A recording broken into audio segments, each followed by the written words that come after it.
Hoy me tocó darle la clase desde Ciudad Juárez porque tenía acá una invitación de la Universidad de Ciudad Juárez. Ayer estuve en ella y estuve también en una reunión de universitarios y de académicos.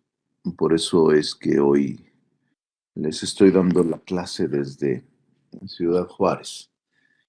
Esta es hoy la clase sobre el control parlamentario de la Cámara de Diputados. Ya vimos en la ocasión pasada el control parlamentario del Poder Legislativo, ahora es el control parlamentario exclusivo de la Cámara de Diputados. Es interesante porque las facultades de control de la Cámara de Diputados que ejerce la Cámara de Diputados son a través de distintos instrumentos jurídicos. Es el análisis y aprobación del paquete económico, la fiscalización superior de la cuenta pública, la aprobación del Plan Nacional de Desarrollo. También ejerce sus facultades de control a través de la ratificación de nombramientos de altos funcionarios de la Administración Pública Federal, de empresas productivas del Estado y de titulares de los órganos internos de control, de órganos autónomos y otros funcionarios de dichas entidades, y también del secretario del ramo en materia de Hacienda, así como de otros empleados superiores de Hacienda. Y otra facultad de control que ejerce la Cámara de Diputados es a través de la revisión de la cuenta pública federal, con objeto de conocer los resultados de la gestión financiera, comprobar si ésta se ajustó a las disposiciones normativas aplicables y constatar la consecución de los objetivos de los programas de gobierno de la Auditoría Superior de la Federación.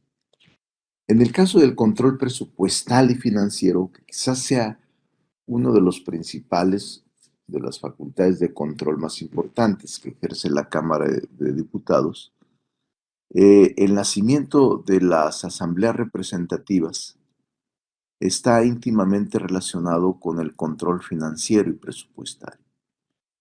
Estas surgieron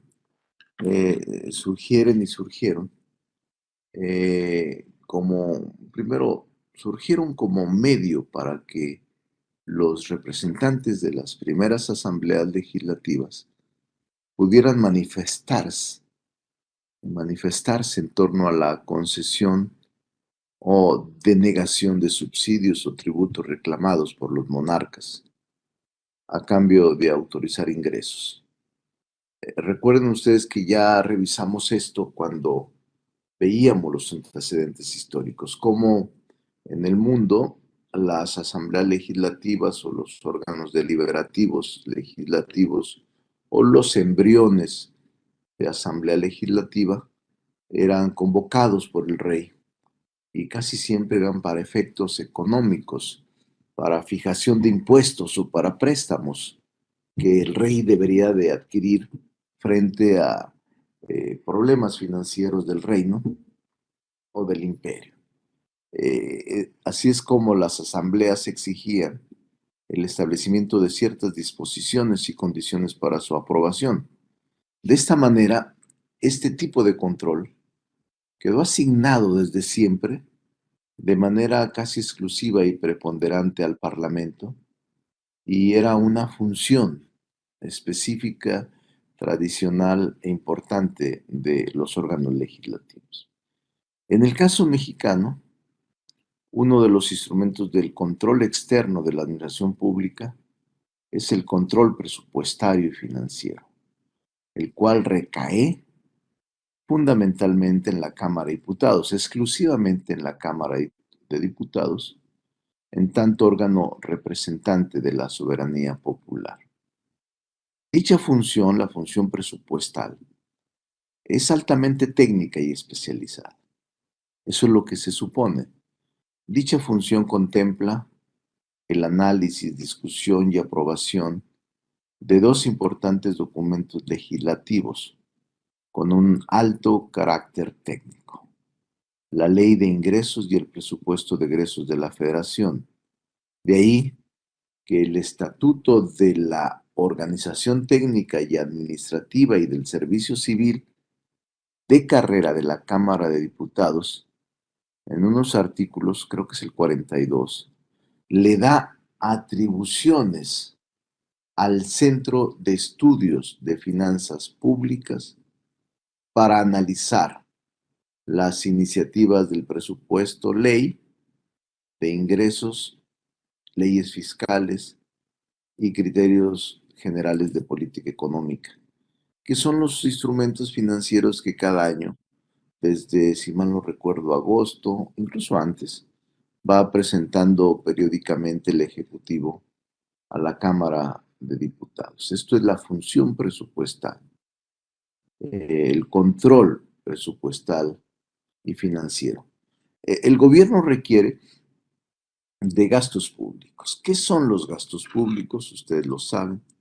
Son los recursos financieros susceptibles para ser usados con fines públicos, lo que se conoce como gasto público, el cual es utilizado para proporcionar servicios de salud y educativos, desarrollo de infraestructura, vivienda, distribución de recursos energéticos, transferencia de recursos a las entidades y municipios, entre muchos otros empréstitos.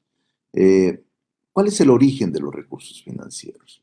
Obviamente, ustedes lo saben bien, provienen del pago de impuestos y diversas contribuciones, la venta del petróleo, la venta de bienes y servicios de los organismos públicos, de contribuciones de trabajadores y patrones al sistema de seguridad social o de los financiamientos que se contraten, entre otros.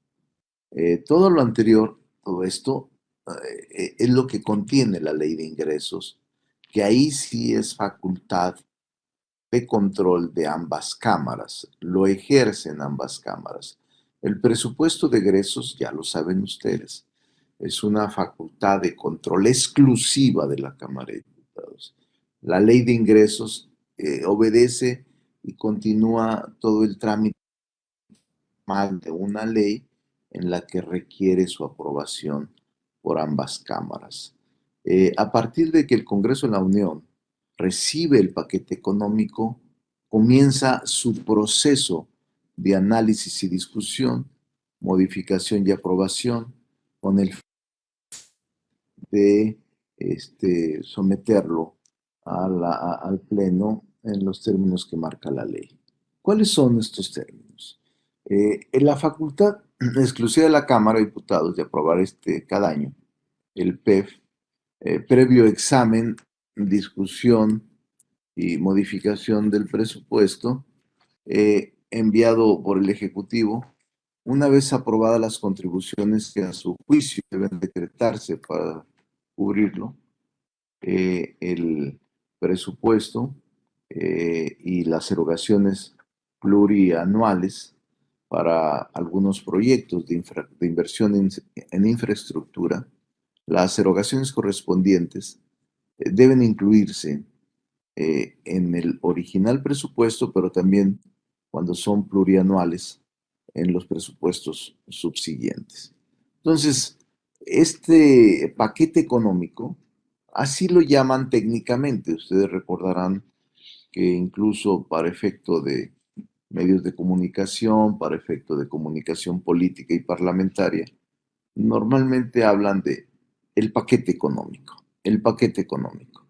Pero ¿qué contiene el paquete económico? Nosotros lo conocemos coloquialmente como paquete económico. Técnicamente, el paquete económico, que es esta facultad de control, quizá la más importante de la Cámara de Diputados, contiene o está integrado por los criterios generales de política económica, la iniciativa de ley de ingresos de la Federación, el proyecto de presupuesto de egresos de la Federación y la miscelánea fiscal. Eh, por ejemplo, el paquete económico 2022, que es el que está ahora vigente, está enfocado en tres grandes pilares. los apoyos sociales para el bienestar, la estabilidad y solidez de las finanzas públicas y el apoyo a proyectos regionales detonadores de desarrollo con impactos positivos directos e indirectos en el bienestar y en el empleo de las familias. Los criterios generales de política económica son los lineamientos de política económica y fiscal del año siguiente, estableciendo el panorama de la economía, el panorama actual de la economía y cómo estará hacia el siguiente año. En general, contienen estos criterios: entorno económico del año en turno, perspectivas económicas del siguiente año, escenarios sobre las principales variables macroeconómicas para el siguiente año, escenarios sobre el monto total del PEF, es decir, del presupuesto de egresos de la Federación, con su déficit o superávit, así como una enumeración de los programas prioritarios para sus respectivos montos. Y también establece o se integra con las estrategias y las metas y acciones que contiene la ley de ingresos y el parte del PEF del año siguiente, así como los propios costos fiscales siguientes. Eh, ¿Cuáles son los principales rubros de los criterios generales de política económica? En este caso, de este año. Primero se planteó la reactivación económica, la recuperación de la economía global y de la economía mexicana. Y se planteó generar solidez en las finanzas públicas y apoyo sostenido para la recuperación. También un, un desarrollo con responsabilidad, una política de responsabilidad hacendaria, de ingresos, de gastos financieros y de gestión de activos pasivos y riesgos fiscales. Además, las fuentes, esos son los rubros que contienen los criterios económicos de política económica. Los empleos de calidad, remunerados, estos son los propósitos: combatir la corrupción, comercio exterior e inversión de proyectos regionales, la competitividad en México e inclusión financiera, y el crecimiento económico con perspectiva de género. Asimismo, la ley de ingresos, que es parte del paquete económico, lo repito, es el documento jurídico y financiero de vigencia anual que orienta las políticas financieras, monetarias, crediticias, de deuda pública y de ingresos públicos, y contempla las erogaciones que realiza el gobierno federal entre el 1 de enero y el 31 de diciembre de cada año. Así se conoce como el año fiscal, del 1 de enero al 31 de diciembre, y cada año se aprueba esta ley de ingresos. ¿De dónde provienen estos ingresos del gobierno federal?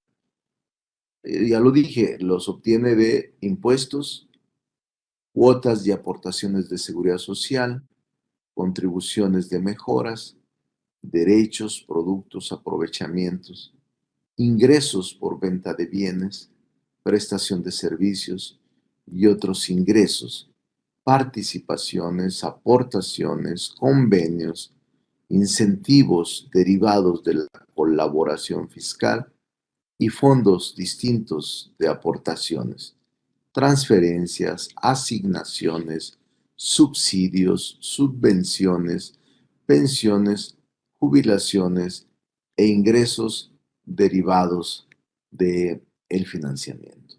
Eh, ¿Qué pasa cuando el gasto público es mayor que los ingresos? Como creo que va a ocurrir pronto, lamentablemente, que el gasto sea mayor que los ingresos. El déficit se cubre con deuda pública, esto es, con préstamos que el gobierno adquiere.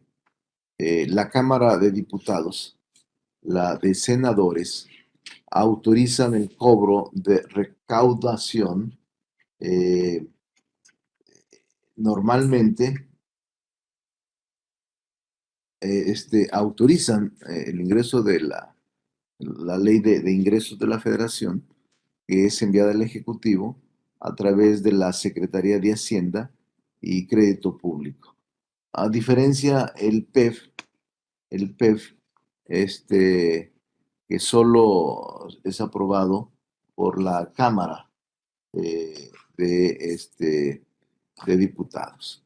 La Cámara de Diputados, como Cámara de origen, siempre será la que reciba y la que inicie la ley de ingresos. Y el Senado de la República siempre actuará como Cámara revisora. La discusión de la ley de ingresos será de la misma manera. Entonces, no es sino todo un procedimiento el que se lleva a cabo en condiciones de manera general. Entonces, la Cámara de Diputados, luego se aprueba la ley y la Cámara de Senadores aprueba la ley como Cámara revisora. Cronológicamente, obviamente, al originarse la ley de ingresos en la Cámara de Diputados, pues, cronológicamente el Senado siempre cierra la revisión de ese instrumento.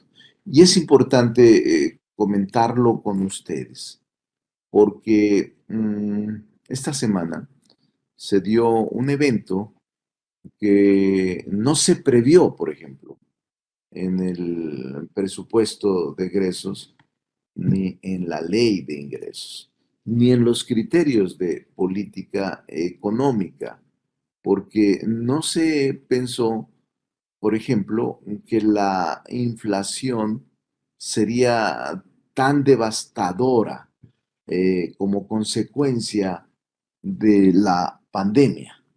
El confinamiento al que nos orilló la pandemia del COVID-19 provocó una abrupta caída en la producción de bienes y servicios a nivel global. No creyó el Congreso, ni Hacienda, ni el Ejecutivo, que sería tan profunda la repercusión y que ésta provocaría inflación y carestía, alza de precios. Cuando se da este confinamiento, implicó una oferta limitada y por tanto un aumento generalizado de los precios. Y esto vino a agravarse aún más con el conflicto bélico entre Rusia y Ucrania, o más bien Rusia contra Ucrania, y provocó esta guerra movimientos en el mercado que elevaron los precios internacionales de granos y energéticos, produciendo mayor presión, especialmente sobre los bolsillos de las familias más humildes. Por eso es que el gobierno federal, a través del Ejecutivo que encabeza el presidente López Obrador, decidió atender de manera prioritaria a quienes desde su punto de vista requería proteger, a los que menos tienen. El gobierno de México, ustedes lo leyeron apenas hace 2 días, 3 días, esta semana que está transcurriendo, presentó 16 acciones contenidas en el paquete contra la inflación y la carestía, pero no se previó en este momento, aunque se dejan puertas abiertas para que se haga, no pensamos llegar a esta situación para, en colaboración con representantes de la iniciativa privada que en forma voluntaria se sumaron a la propuesta. Las acciones que contempla el paquete destacan por su diseño, adaptado a la libre competencia, sin la fijación de precios máximos y centrado en el aumento de la producción, es decir, sin control de precios y centrado en el aumento de la producción y el mejoramiento de las condiciones del comercio nacional o internacional para inhibir la inflación durante los próximos meses. No creímos que nos iba a generar tanto problema la inflación. Ni el Congreso ni el Ejecutivo Federal contempla en los criterios de política económica los efectos devastadores de la pandemia en este sentido. No obstante, el Ejecutivo tampoco contempla subsidiar la gasolina y el diésel, que es es de especial importancia para mantener estables los demás precios. El gobierno incluso destinará 330,000 millones de pesos para financiar, para subsidiar, dígase así, la gasolina y el diésel, para evitar el aumento de precio de los combustibles. Y me parece una decisión correcta. Si no, en este momento anduviéramos ya cerca de los 30 pesos de la gasolina.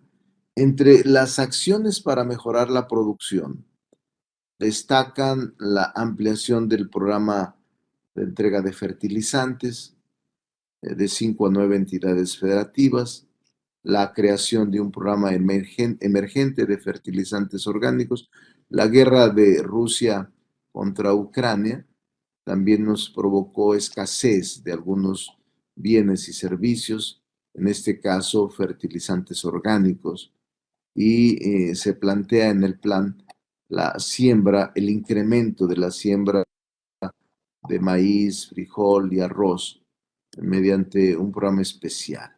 También plantea mejorar la distribución, se reducen los tiempos y costos de trámites en aduanas, se refuerza la seguridad en carreteras, no se aumenta el costo del peaje, y en cuanto a las medidas de comercio exterior, se dejarán de cobrar impuestos a la importación de 21 productos de los 24 que integra la carpeta básica y a 5 insumos estratégicos, entre ellos harina, el trigo y el sorgo. Algunas cadenas comerciales del país y algunos sectores de la IP expresaron medidas que de modo voluntario implementarán para no elevar los precios de sus productos y servicios. eh, Tanto eh, empresas como Bimbo, Chedraui, Maseca, Telcel, Telmex, ofrecieron no aumentar los precios de sus productos y servicios. Entonces, los esfuerzos contra la inflación deben entenderse como un esquema más amplio de colaboración entre el gobierno y la iniciativa privada. Creo que el Senado y también la Cámara de Diputados, una de las cosas que previmos fue que se aumentaran los salarios por arriba de la inflación. Y es también por ella que los sectores público y privado, así como los trabajadores, se estableció un eh, aumento salarial importante, aunque con la inflación ya está rebasado. Esto es dentro del paquete económico. Esto es dentro de lo que estamos revisando como facultades de control de la Cámara de Diputados como facultad exclusiva del presupuesto y de la ley de ingresos como facultad concurrente. Para la ley de ingresos, también a más tardar, el 8 de septiembre del año en curso, se hace llegar a la Cámara de Diputados la iniciativa y el proyecto de presupuesto. Hay comparecencias del secretario, de los subsecretarios, y luego a partir de eh, el 15 de noviembre se inicia la discusión de la iniciativa del proyecto de ley y el Congreso debe sesionar hasta antes del 31 de diciembre. Solo se puede ampliar el plazo de presentación de la iniciativa de ley de ingresos y del PEF cuando medie solicitud del Ejecutivo suficientemente discutida, digo, justificada, a juicio de la Cámara de Diputados o de la Comisión Permanente, debiendo comparecer en todo caso los secretarios de Estado, el secretario de Hacienda en este caso, para exponer las razones que motivan a postergar la presentación de este documento. Y a más tardar el 15 de noviembre de cada año, la Cámara de Diputados debe aprobar este presupuesto para no generar zozobra, inquietud y alterar los mercados internacionales. Entonces, de acuerdo con la ley de ingresos, por ejemplo, del 2022, en el ejercicio fiscal del presente año, la Federación percibe los ingresos provenientes de los conceptos y en las cantidades importantes. Les voy a presentar un cuadro donde están los ingresos estimados para aplicarlos al concepto concreto. Es decir, los conceptos de ingresos, impuestos, cuotas, contribuciones, derechos, productos, aprovechamientos, ingresos por venta de bienes, transferencias, ingresos derivados de financiamiento. El mayor de todos, obviamente, en aquí los pueden ver en esta lámina, los ingresos con cantidades concretas. Eh, Aquí lo pueden ver y está distribuido en impuestos, que es lo mayor, ¿no? Cuotas de aportación de seguridad social, lo segundo, 7 billones, y las cuotas 411,000, y así sucesivamente. Aquí está, lo pueden copiar. El presupuesto de egresos de la Federación es el documento jurídico y financiero. Establece pues las erogaciones que realiza el gobierno federal en el año fiscal y contiene el monto y destino de los recursos económicos que el gobierno necesita.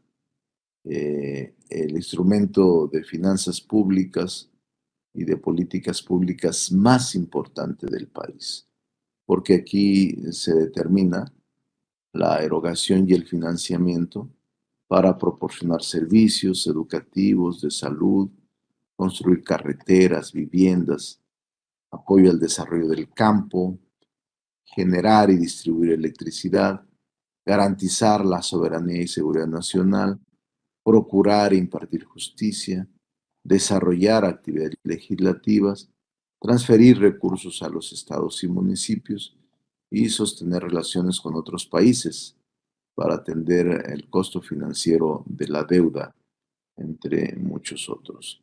Entonces, esto me parece importante destacarlo porque para mí es la principal facultad de control de la Cámara de Diputados.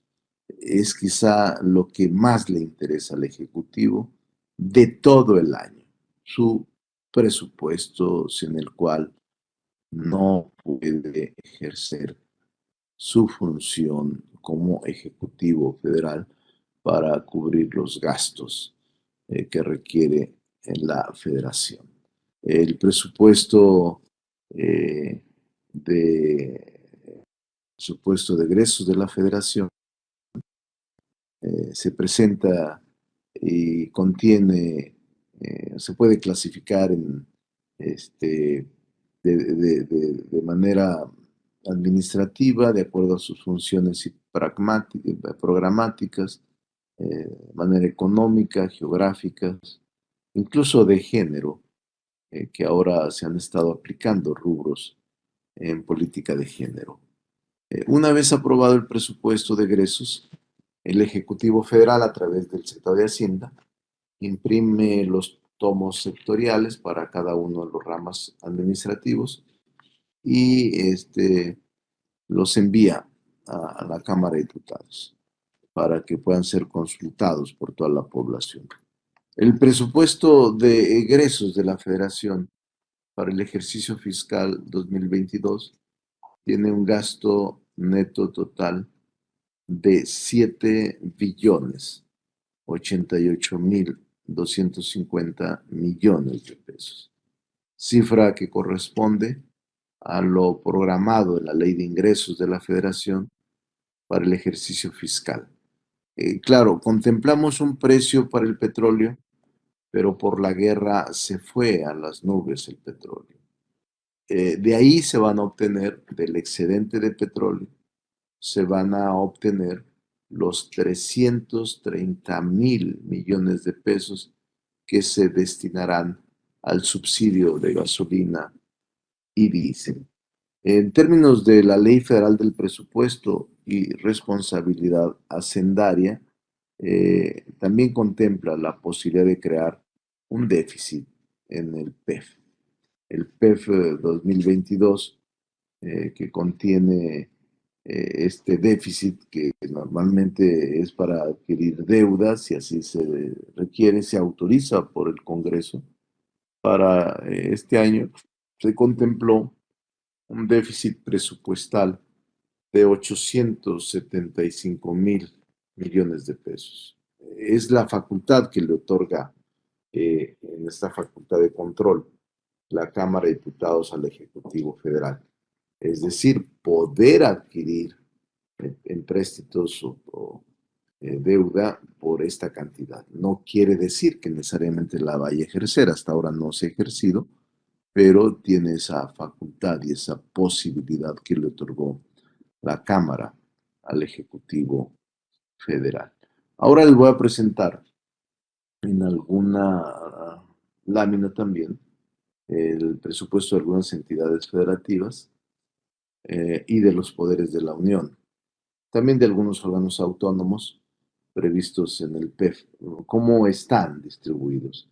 Ramos autónomos, Poder Legislativo, Poder Judicial, el INE, que son los principales, luego los ramos administrativos, gobernación por rubro. No sé si esté aquí ya. Miren, por ejemplo, ramos autónomos se llevan 131.000 millones de pesos. El Poder Legislativo en su conjunto, es decir, ambas cámaras, tienen un presupuesto de 15.000 millones de pesos. Más o menos 10.000 millones de pesos, un poco más la Cámara de Diputados y 4.000 millones la Cámara de Senadores. El Poder Judicial es el que tiene un presupuesto muy fuerte de 73.000 millones de pesos, casi 74.000 millones de pesos. Y el INE casi 20.000 millones de pesos. Ustedes pueden hacer el comparativo aquí con los ramos administrativos. Del total dijimos de los 7.000.000, 7.088.000 millones que contempló este año el presupuesto de egresos. Ahora, ¿qué es la miscelánea fiscal? También hablamos de que uno de los rubros que integra el paquete económico es la miscelánea fiscal. La miscelánea fiscal, su importancia incide en que es la interpretación de algunas disposiciones normativas del paquete económico, como la ley de ingresos. Y aquí lo importante por abordarlo. La miscelánea fiscal es el conjunto de disposiciones fiscales emitidas por la Secretaría de Hacienda y Crédito Público, cuya vigencia es de un año y cuyo fin es expedir las disposiciones generales que permitan a los contribuyentes cumplir con sus obligaciones fiscales oportuna y adecuadamente. Es importante señalar que la resolución de la miscelánea fiscal, a diferencia de la ley de ingresos y el PEF, no es una ley, y tiene el objeto de publicar anualmente, agrupar y facilitar el conocimiento de las reglas generales dictadas por las autoridades fiscales en materia de impuestos, productos, aprovechamientos, contribuciones de mejoras y derechos federales, excepto los de comercio exterior. La autoridad que la dicta es la Secretaría de Hacienda a través del SAT, del Sistema de Administración Tributaria, y la vigencia es también el año fiscal. Ahora la normatividad te permite un análisis que contempla la ley de impuestos sobre la renta, eh, la ley del valor agregado, la ley del impuesto especial sobre producción y servicios, de la ley federal de impuestos sobre automóviles nuevos, el código fiscal de la federación, entre otros nombramientos. Entonces también, este es quizá para mí, y por eso me detengo un poco en este análisis del paquete económico, lo más importante. En otro rubro voy a ponerles en una lámina toda la ruta crítica para la aprobación del paquete económico, desde que se envía, el 1 de abril. Ya envió el Ejecutivo, por ejemplo, este año, los escenarios económicos para el siguiente año. Y luego el 30 de junio de este año, o de cada año, en un mes más, envía la estructura programática de los avances de los programas y proyectos. Y así sucesivamente, el 8 de septiembre ya se presenta formalmente, el 20 de octubre lo examina la Cámara y luego pasa al Senado y luego la Cámara de Diputados discute y aprueba el PEF antes del 15 de noviembre, antes del 15, en el 15 de noviembre la fecha fatal. Entonces, ahora, hay mecanismos de participación ciudadana en materia presupuestal. Bueno, las primeras experiencias formales de mecanismos para la participación ciudadana en materia presupuestaria surgieron en los años 80 con el Sistema Nacional de Planeación y luego en la programación nacional de un programa que se llamó Solidaridad. Sin embargo, no fue sino hasta una década después que en algunos municipios de áreas metropolitanas de Monterrey se iniciaron algunos proyectos de este tipo sin que se institucionalizara. En el capital, en el país ahora existen algunos esfuerzos de los estados. Yo recuerdo muy bien lo que sucede aquí en la Ciudad de México, porque aquí se acaba de instrumentar, bueno, ya tiene varios años, pero acaba de pasar una elección de participaciones de representantes en los comités de participación ciudadana. Las primeras delegaciones, ahora alcaldías, eh, instrumentaron lo que hoy se denomina presupuesto participativo. Y las primeras delegaciones fueron Cuauhtémoc, Tlalpan y Miguel Hidalgo en el 2001. Si bien estos casos carecieron de un diseño homogéneo, fueron la antesala para que en el 2010 se reformara la ley de participación ciudadana institucionalizando el presupuesto participativo que se mantiene activo a la fecha. Con este mecanismo, la ciudadanía ejerce el derecho a decidir sobre la aplicación del recurso que otorgó el gobierno a nivel local para que sus habitantes optimicen su entorno proponiendo proyectos en diversas categorías, que en el caso de la Ciudad de México son obras y servicios, normalmente equipamiento, infraestructura urbana, prevención del delito, actividades recreativas, incluso culturales y deportivas. En la Ciudad de México, el presupuesto participativo para 2022 será del 3.75% del monto total del presupuesto de la ciudad y se espera que para 2024 alcance el 4%. Eh, Como ejemplo reciente, el presupuesto participativo para el 2021 fue del 3.5 y ascendió aproximadamente a 1.400 millones de pesos. A nivel internacional, Porto Alegre, en Brasil, fue la primera en aplicar este mecanismo en 1988, teniendo una amplia aceptación entre la población, pues con ello se lleva consigo una legitimidad social y permitió modificar la distribución del poder político y de la cultura política. Es un mecanismo de justicia distributiva, cuyo origen coincide con los problemas de gobernabilidad y corrupción que afectaban a una amplia lista de ciudades en Latinoamérica, ya que mejora la eficiencia fiscal, redistribuye los recursos, fomenta que la ciudadanía se informe, exija transparencia, aumente el cumplimiento tributario y también exija rendición de cuentas y pueda decidir sobre parte del presupuesto del gobierno. Otras ciudades del mundo también han optado por instrumentar e institucionalizar el presupuesto participativo. Caso de Perú, Buenos Aires, Medellín, pero ciudades como también Los Ángeles y Denver en Estados Unidos.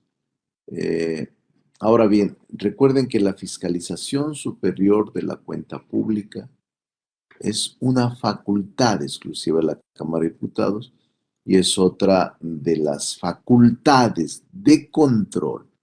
Para mí también entre el presupuesto, que es una facultad de control, ley de ingresos, todo el paquete económico, y la fiscalización superior de la Federación de la Cuenta Pública, esta facultad exclusiva es la más importante, ya que la Cámara de Diputados coordina y evalúa eh, todo el gasto público, todo el desempeño del Ejecutivo.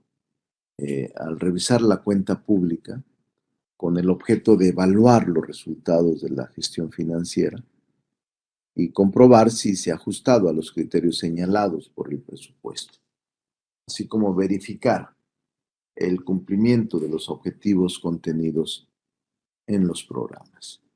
La fiscalización o control patrimonial del Estado es la actividad técnica y esencial de esta entidad, que está orientada a vigilar, verificar, comprobar y evaluar las actividades de los órganos, dependencias y personas, servidores públicos, respecto de los cuales se les da la atribución de manejar fondos, valores, recursos, bienes y derechos del Estado, a fin de que exista un buen uso del patrimonio público. Por eso, la Auditoría Superior de la Federación es la máxima autoridad y la última instancia del país encargada de realizar las auditorías a los fondos públicos. Por esta razón, sus observaciones, acciones son finales y las dependencias públicas están obligadas a responder a ellas. La función de fiscalización es ejercida de manera exclusiva por la auditoría y la auditoría depende de la Cámara de Diputados, del Poder Legislativo.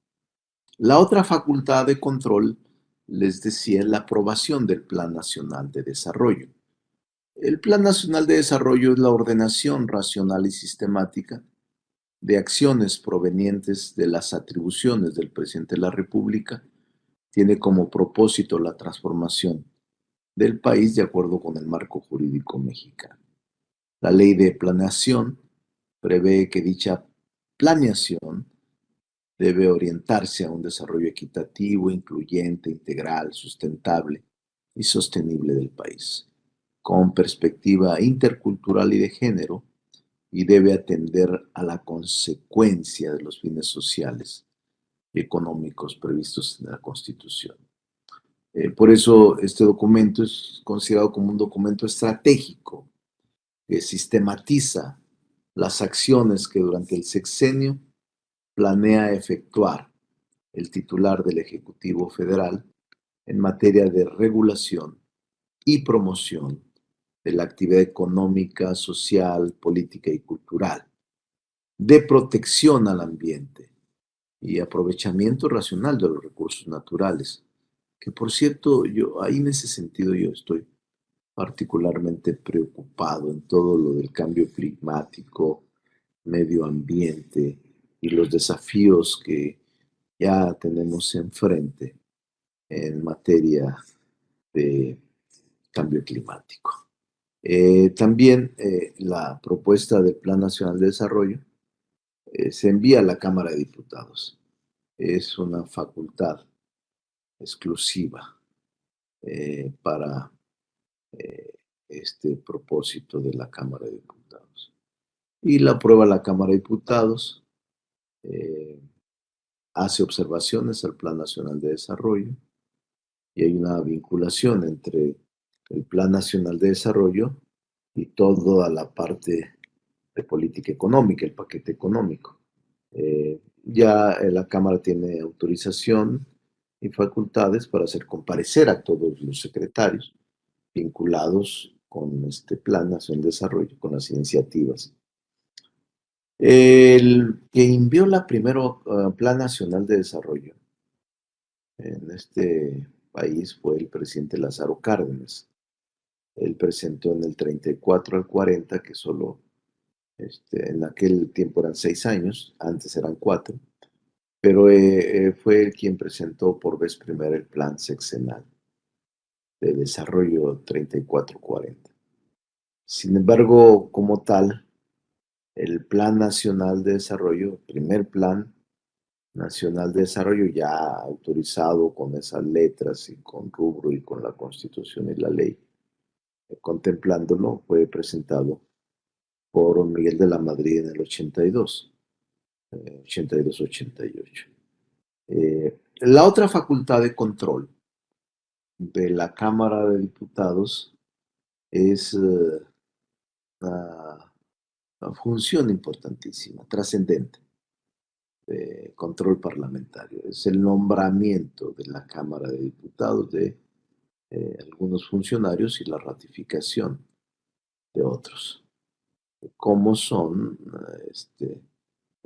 ya lo dije yo, a altos funcionarios de la Secretaría de Hacienda. Ambas cámaras ejercen una facultad de control político que el órgano parlamentario ejerce sobre otros poderes. Control político, a fin de revisar, analizar, dictaminar, proponer, dependiendo del caso, determinados nombramientos de funcionarios públicos pertenecientes al Poder Ejecutivo o al Poder Judicial.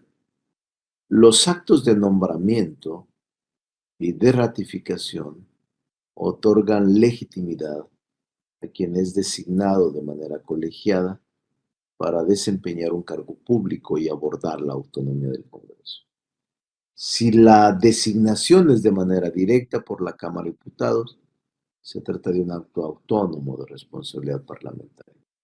Si la designación se trata de una ratificación ante una propuesta del Ejecutivo, entonces estamos ante un acto de responsabilidad compartida entre el Ejecutivo y el Legislativo Federal.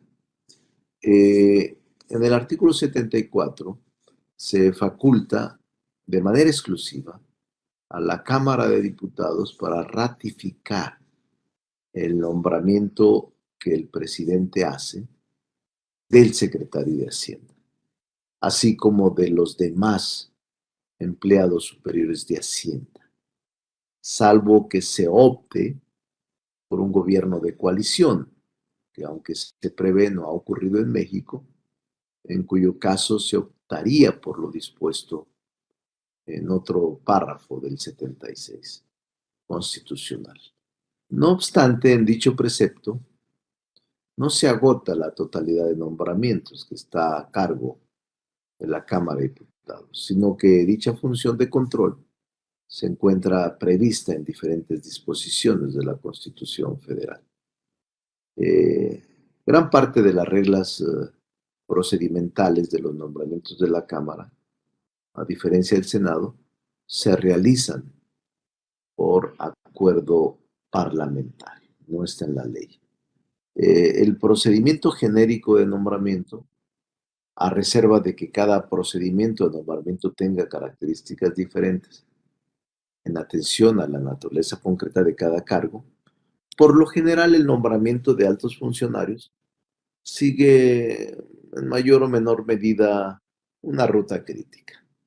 Aquí se las puedo describir, no sé si estoy tratando de ser muy rápido porque ya nos está comiendo el tiempo en este semestre. Entonces, la ruta crítica la describo en 7 pasos. Si la ven ahí, síntesis de nombramiento. La pueden ver en el libro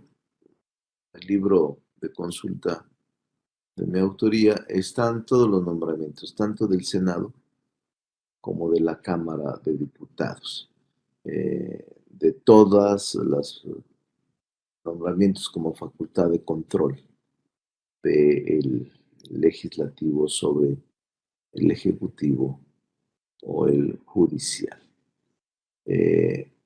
Por ejemplo, aquí está, puede también una síntesis de nombramientos, ahí la pueden poner también, una ficha. El Poder Ejecutivo nombra al secretario de Hacienda, el Poder Legislativo nombra al titular de la Auditoría Superior de la Federación, la empresa productiva del Estado, al comisario de la Comisión Federal de Electricidad y órganos autónomos a los funcionarios del INE. El Poder Ejecutivo nombra al empleado, a empleados superiores de Hacienda, y el Poder Legislativo a las unidades de evaluación y control de la Comisión de Vigilancia. Y aquí están todos, órganos autónomos. También hay en la parte de la presentación de esta tarjeta de auxilio técnico, los órganos autónomos que están, por ejemplo, los titulares de órganos internos de control de organismos autónomos, lo que llamamos las contralorías comúnmente, de Coneval, de la Comisión de Derechos Humanos, de la Fiscalía General, del IFT, de la COFESE, del INEGI, del INAI, del INE, que son órganos autónomos, pero los contralores, titulares de órganos internos de control, los nombra la Cámara de Diputados. Los nombran como facultad exclusiva los órganos de control. Como facultad exclusiva de control los nombra la Cámara de Diputados. La Cámara de Diputados, por ejemplo, ratificó al actual secretario de Hacienda recientemente. Si la Cámara de Diputados no está en sesión, lo puede nombrar la comisión permanente. Ahora, trataré de ser muy rápido en el control de, de las funciones de control del Senado de la República, que siguen la lógica de lo que estábamos estudiando de las funciones de control del Poder Legislativo y ahora de la Cámara de Diputados. El Senado de la República, como órgano de control sobre las actividades que realiza el Ejecutivo, es una consecuencia directa de la aplicación del principio de separación de funciones y de la concurrencia de los poderes en la conformación de la voluntad del Estado. En consecuencia, las facultades de control exclusivas del Senado, previstas en nuestra Constitución, son las que enlista la Constitución. Y también la ley después las traslada. Trataré de hacerlo esta clase, todas ellas. ¿Cuáles son? la aprobación de instrumentos internacionales, así como la denuncia, suspensión, modificación, enmienda, retiro o formulación de reservas en estos instrumentos internacionales. Otra es la ratificación del secretario de Relaciones Exteriores, de embajadores, de cónsules eh, y de otros secretarios de Estado, en el caso de que se opte por un gobierno de coalición. También otra facultad es la autorización de la salida de tropas nacionales de nuestro territorio, así como el paso de tropas extranjeras por territorio nacional o la estación de escuadras en aguas nacionales por más de un mes. Otra función de control del Senado es analizar y aprobar el informe anual que el Ejecutivo presenta sobre las actividades de la Guardia Nacional y la aprobación de la estrategia de seguridad pública. Este tema es muy delicado, generó y llevó horas y días la discusión en el Senado, se acaba de aprobar, no sin una discusión álgida sobre las actividades de la Guardia, y ahora estamos por revisar la estrategia de seguridad pública, que es una facultad, es analizar y aprobar el informe anual del Ejecutivo Federal, pero podemos hacer observaciones, contrapropuestas en la estrategia de la seguridad pública. Y otra facultad de control es determinar que se ha configurado la desaparición de los poderes legislativo, ejecutivo y judicial de un Estado y hacer la declaratoria que se debe nombrar un gobernador provisional. Erigirse en jurado de sentencia es otra facultad de control para conocer, ya lo hemos estudiado, conocer casos de juicios políticos por las faltas o omisiones que cometan los servidores públicos, que redunden en perjuicio de los intereses públicos fundamentales y del buen despacho, y designar a los ministerios, a los ministros, designar a los ministros de la Corte, a los miembros de la Suprema Corte de Justicia y otros funcionarios de él. En el caso de la política exterior, que como ustedes saben es facultad exclusiva, estamos hablando sobre las facultades exclusivas como facultades de control. El Senado de la República tiene la atribución especial de analizar la política exterior desarrollada por el Ejecutivo Federal. Dicho análisis se lleva a cabo, en las comisiones y en el Pleno, y corresponde a las comisiones analizar los resultados de la política exterior. Incluso en el informe de gobierno, el miércoles, no, el martes. El martes, el Senado norteamericano, por eso es importante estar muy atentos y reaccionar. El Senado norteamericano envió o aprobó una moción en el marco de la discusión de una ley bipartidista de innovación de ese país, la 4521. Se acaba de hacer una carta, por eso lo recuerdo bien, en la que el Senado norteamericano solicita al presidente Biden convocar a consultas a México para abordar inquietudes y dudas que plantean algunos actores políticos y económicos de su país sobre la industria energética mexicana, así como supuestas violaciones al Tratado de México, Estados Unidos y Canadá.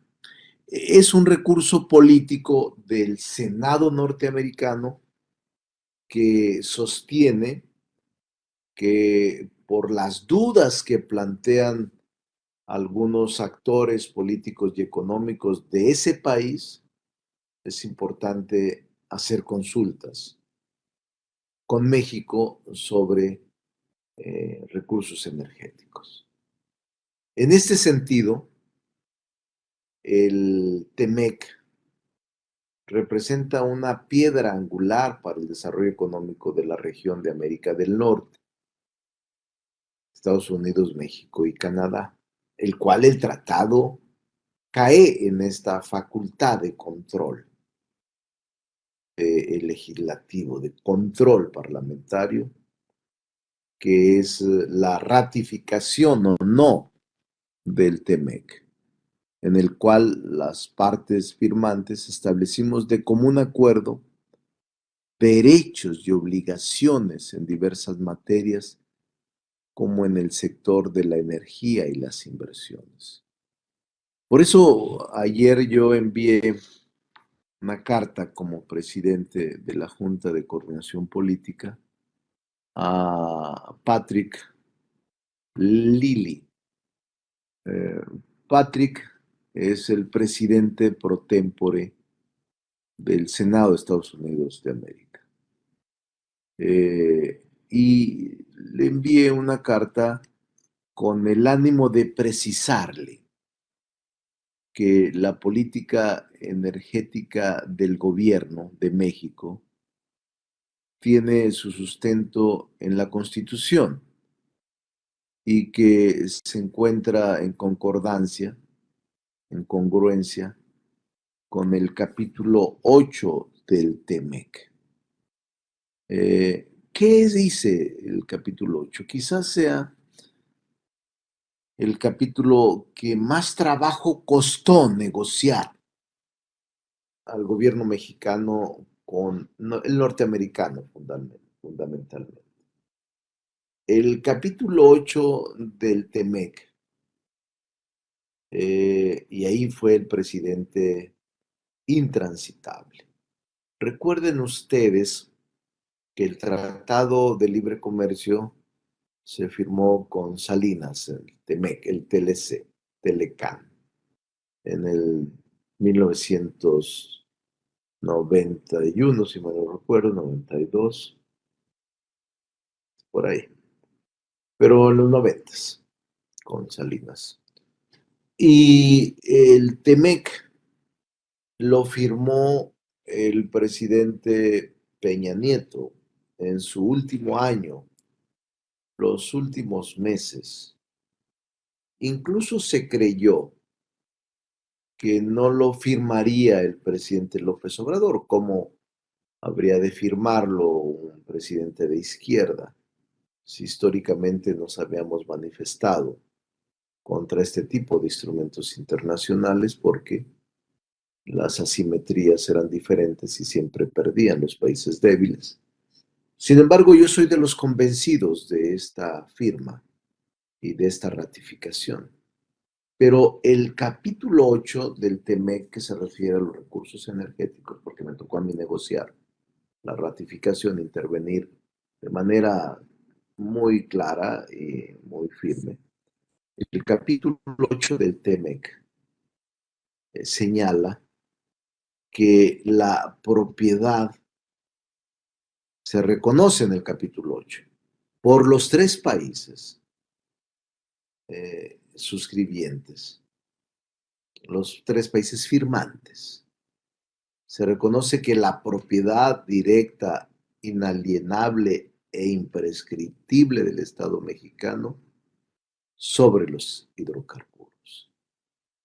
Y además, el TEMEC en este capítulo reconoce que México se reserva su derecho soberano de reformar su constitución y su legislación interna.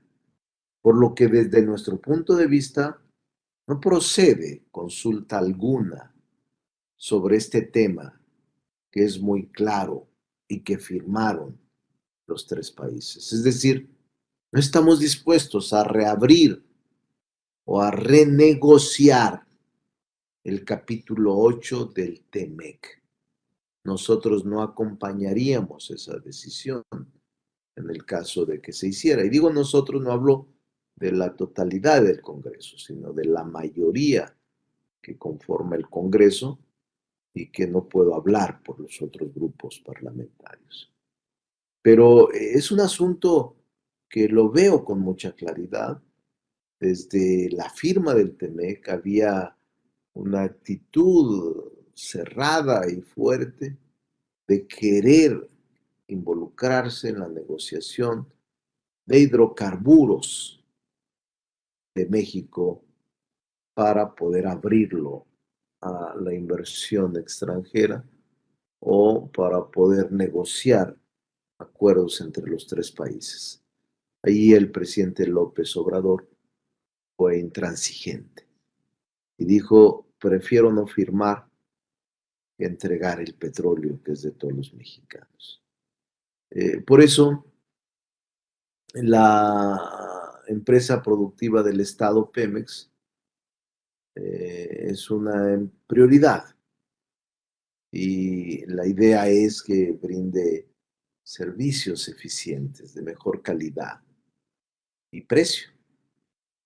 Para ello, no estamos negados a llevar a cabo un diálogo profundo y plural eh, sobre estos temas, pero no creo que cambie nuestra posición en el capítulo relativo a los energéticos o hidrocarburos. Y este caso es la Cámara encargada de analizar la política exterior y de aprobar estos instrumentos jurídicos internacionales como el TEMEC. Tenemos que dar cabal cumplimiento a los compromisos adquiridos. Seguramente tendremos una reunión próxima.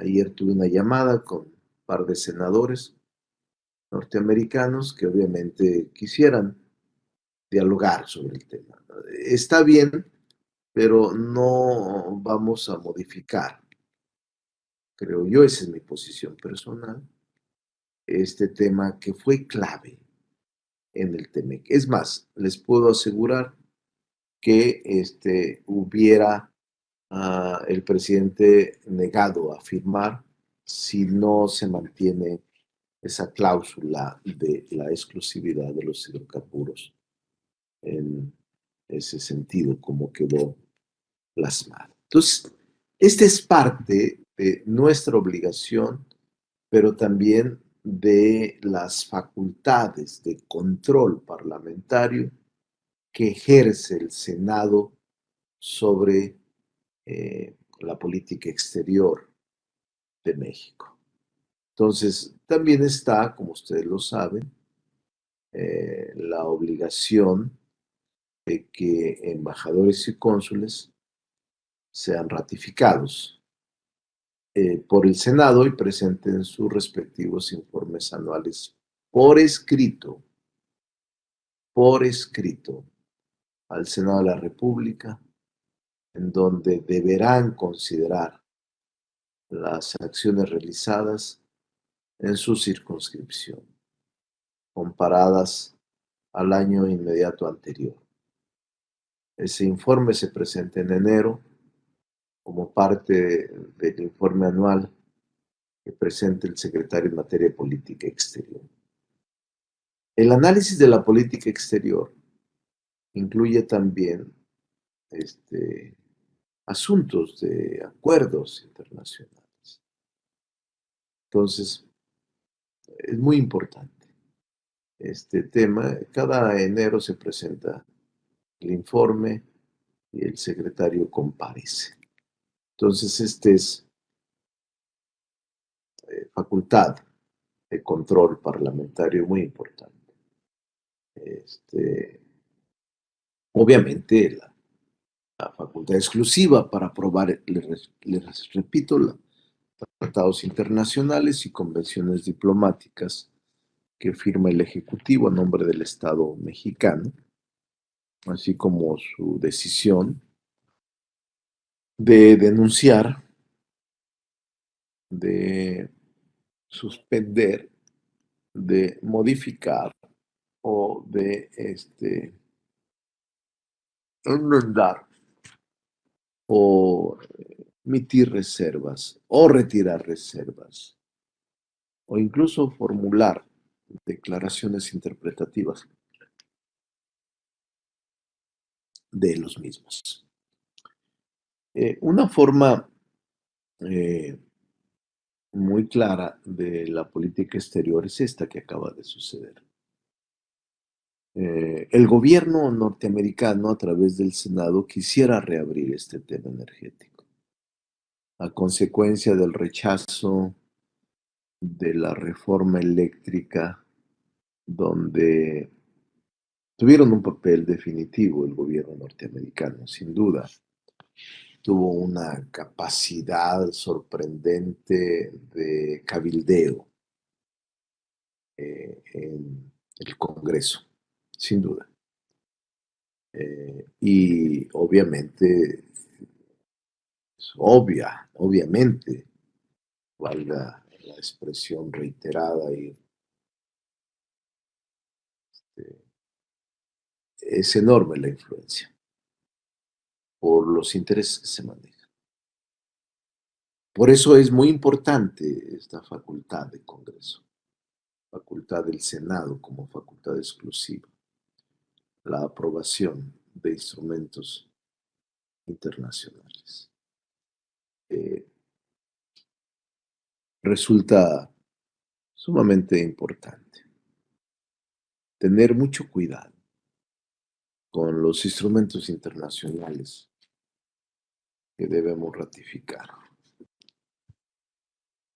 Eh, ahora resulta importante que existen dos teorías, señalar que existen dos teorías que explican la introducción de los tratados, eh, eh, el orden jurídico.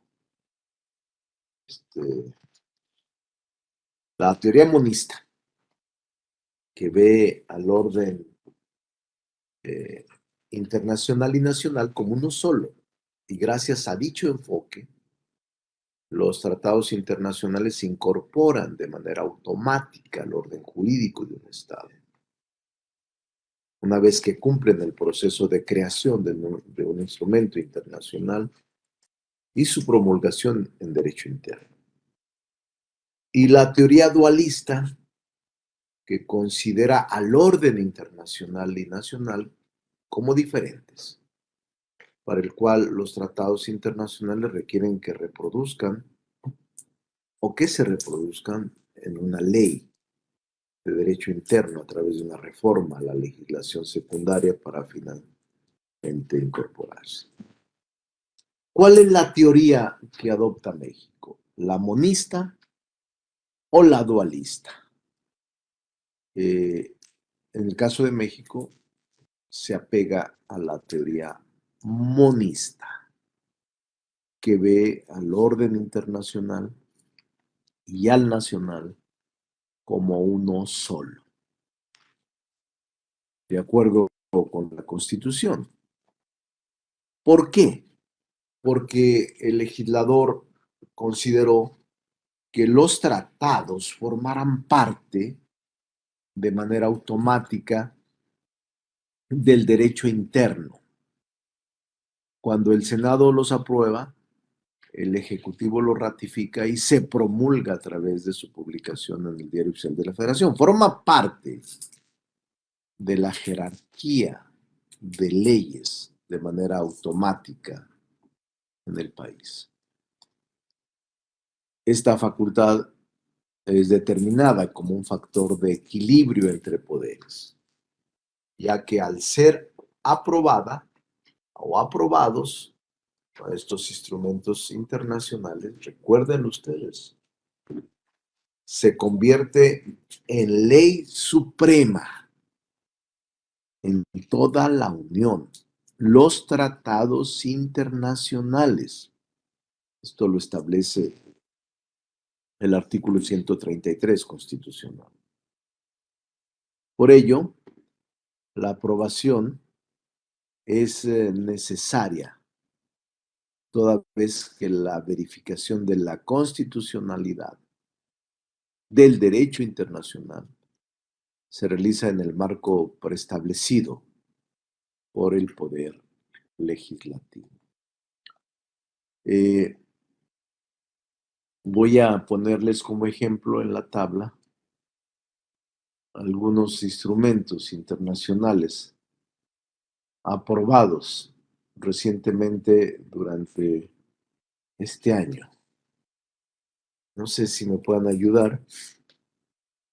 Lo que pasa es que ahora estamos acá en Ciudad Juárez y el personal está como disperso. Quien me ayuda, una persona para poner las láminas, a veces se dispersa.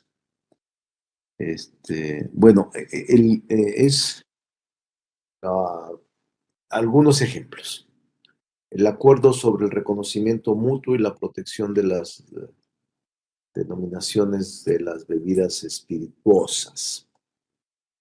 Ese es un ejemplo, es un instrumento. Ahí está la fecha de publicación. No sé si ya la están viendo. Sí. Creo que sí, ¿no? Sí está. O aquí les menciono 5 instrumentos. No, sí tengo un equipo eficaz. Son 2, pero son buenos. Que me ayuda en las láminas de auxilio técnico. Aquí están. Aquí los pueden ver como ejemplos de instrumentos internacionales. Todos estos, cualquiera de ustedes que lo solicite puede tenerlo, de todos los instrumentos internacionales que hemos tratado. Pero para mí me gustó mucho, les voy a decir cuál, que es de justicia. El cuarto, el convenio 189. Me gustó mucho porque ya tenía como 30 años que se había aprobado por la OIT el trabajo decente para las trabajadoras domésticas o trabajadores domésticos, y duró 20 años en la congeladora en el Senado, y entonces no se podía reconocer porque no se ratificaba por el Senado. Y el protocolo modificatorio al Tratado de Libre Comercio, último, el TEMEC, también es importante. Pero de justicia social, es el de julio del 2021, que pueden tener acceso a él sin ningún problema. Entonces, respecto de la aprobación múltiple de instrumentos internacionales, es especial lo que les dije del TEMEC. Yo estoy convencido de que fue lo correcto aprobar este acuerdo comercial. No solo eso, soy simpatizante de celebrar otros tratados internacionales. Oiga, doctor, Sí, el último instrumento que dice segundo protocolo modificatorio al Tratado de Libre Comercio, ¿de qué tratado se refiere? ¿Al TEMEC? de TEMEC. Es interesante su pregunta. Mire, hubo un problema al final hubo un problema en la parte final de, ¿qué le diré?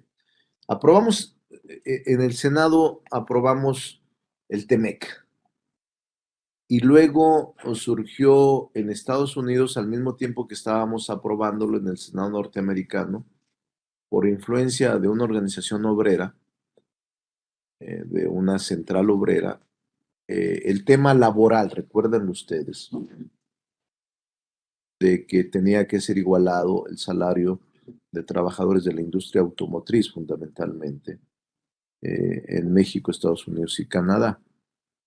Y entonces tuvimos que hacer un acuerdo modificatorio para que pudiera ser aprobado por el Senado y el Congreso norteamericano. México lo aceptó. Por eso es importante, porque respecto a la aprobación múltiple de instrumentos internacionales, esta mención especial del TEMEC, porque para mí es el más importante. Y no querían aprobarlo si no hubiésemos incluido este instrumento modificatorio, pero modifica el acuerdo que ya habíamos firmado. Y estuvimos de acuerdo todos. Finalmente a México le convenía que sus trabajadores, los de la industria automotriz, ganaran lo mismo que en Estados Unidos y Canadá. Eso generó, y además de vigilar que la renovación sindical fuera democrática, se establecieron paneles y vigilancias recíprocas. Por eso, los senadores de los tres países, creo que fue en diciembre del 2019, sí, fue en diciembre. ¿Sabe por qué lo recuerdo? Porque era, creo, el Día de la Virgen de Guadalupe.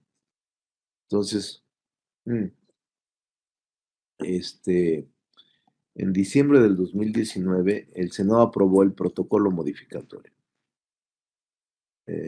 Y en Estados Unidos lo aprobaron el 16 de enero.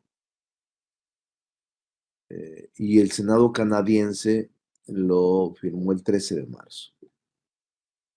Porque nosotros ya no queríamos que se metieran más temas y queríamos que se pudiera aprobar de inmediato. En Estados Unidos lo aprobaron en marzo, no, en febrero, en enero, el 16 de enero. Este modificatorio hablo. Y en Canadá, 2 meses después, una ley de implementación. La Cámara de los Comunes, allá es la Cámara de los Comunes en Canadá. Pero es importante su pregunta porque si no, no se hubiera logrado. Pero es lo mismo, es un acuerdo modificatorio al TEMEC, aprobado por los tres países y por los tres órganos legislativos. Entonces, lo que se hizo ahorita en julio del 2021, ¿qué fue? ¿En julio? Ese es parte de, mire, lo que se hizo en julio es un segundo protocolo, pero está contenido en los pasos del TEMEC. Son etapas que se tienen que revisar y que se establecen en el TEMEC. Pero es similar. Uno fue inmediatamente en el 19, si no, no hubiera entrado. Y este es el segundo protocolo. El que estoy estableciendo aquí es el segundo protocolo modificatorio. En toda la vigencia del TEMEC puede haber modificaciones si hay acuerdo entre los tres países. Le pongo el ejemplo. Ahorita están tratando de hacer consultas sobre lo que les dije en materia energética. Si México estuviera de acuerdo, se haría. En este caso, México no está de acuerdo. Y yo ya le hice saber al presidente del Senado que no estamos dispuestos a discutir eso. Entonces no habrá un tercer protocolo modificatorio en ese sentido. Podrá haber en alimentos, servicios financieros, manufacturas, pero no en ese. Puede haber un tercer protocolo modificatorio, un cuarto protocolo modificatorio, un quinto protocolo modificatorio, siempre y cuando lo acepten los tres países. Así están instrumentados los tratados internacionales. El otro es autorización y permisos del Senado, que es del Senado en caso de salida de tropas del territorio nacional. Es una facultad que se ha mantenido desde la primera Constitución, en donde el presidente de la República autoriza la salida de tropas, pero se requiere la autorización del Senado de la República como facultad exclusiva. Salida de tropas de territorio nacional desde 1824. Ha sido una facultad de control inalterable en congruencia con la posición pacifista de México, ya que sus Fuerzas Armadas son un ejército de paz que solo entran en funcionamiento para la defensa de la patria. En los últimos años se han levantado voces ahora hay una reforma que no se ha enviado, que no sé cómo nos vaya a ir en la discusión, Ustedes la recuerdan que ha anunciado el presidente el que la Guardia Nacional se incorpore a la Secretaría de la Defensa Nacional. Y hay polémica sobre este proyecto que no conocemos y que no tenemos tampoco claridad del contenido. Hasta en tanto no llegue al Senado, iniciaremos la discusión. Entonces, esta salida de tropas es muy común porque hacen ejercicios, hacen representaciones en países que nos solicitan como mexicanos, o hay incluso capacitación diseñada entre los tres países, o hay simplemente representación protocolaria en algunas partes del mundo. Entonces, eso es muy... Ahorita acabamos de aprobar, antes de concluir el último periodo, salidas de tropas eh, a otros países. Ahora, hay otra, la jurisdicción de la Corte Penal Internacional. El Ejecutivo requiere la aprobación del Senado para reconocer en cada caso sobre la jurisdicción de la Corte Penal Internacional. Dicha autorización será procedente caso por caso. Es la autorización del Senado para que tenga jurisdicción en México la Corte Internacional. Y es caso por caso, pero se están aceptando. Esto fue reciente también. Desde 1947, nuestro país reconoció la jurisdicción de la Corte Internacional de Justicia. Ustedes lo saben, este es un órgano judicial principal de las Naciones Unidas, cuyo estatuto es parte integrante de la Carta de la ONU. Desde el 98, el gobierno de la República, con la aprobación del Senado, aceptó la cláusula facultativa de jurisdicción obligatoria. Con ello, la competencia de la Corte Internacional, la Interamericana de Derechos Humanos y la jurisdicción regional, destinada a garantizar la protección de los derechos humanos en las Américas. La otra facultad de control son las ausencias del presidente de la República del territorio nacional. Oiga, doctor, ¿Sí? perdón. Sí, no me queda muy claro. Si México reconoció la jurisdicción de la Corte en el 47, ¿por qué se tiene que hacer caso por caso? Porque así lo establece la Constitución. Aunque ya ahora, recientemente, ya autorizamos que la Corte Internacional tenga también presencia permanente. Pero esta era la tradición. El Ejecutivo Federal requería la aprobación del Senado, de acuerdo con la Constitución y la ley, para reconocer en cada caso, sobre la jurisdicción de la Corte. La Corte Penal Internacional tiene que dar a conocer al gobierno mexicano un caso sobre determinado asunto que involucre a México. Y dicha autorización tiene que hacerse. Pero es muy fácil. El presidente de la mesa directiva da cuenta al pleno de la solicitud y turna de inmediato a las comisiones de justicia. Elaboran un dictamen y se aprueba por el pleno. Y aprobado lo remite al Ejecutivo para que se publique en el Diario Oficial de la Federación. No tenemos tantos casos en este momento, pero vamos a tener. Y yo soy de la idea de que de manera general se pueda aceptar todas la jurisdicción de la Corte para no aprobarlas caso por caso, sino que sea ya una decisión general. Pero está en la discusión en este momento. Así está la Constitución y la ley. Las ausencias del presidente del territorio nacional, cuando son ausencias de hasta 7 días, puede ausentarse, informando solamente los motivos de su ausencia, no se requiere autorización, solo informa. pero cuando se trata de ausencias de mayor de 7 días, sí se requiere permiso de la Cámara de Senadores.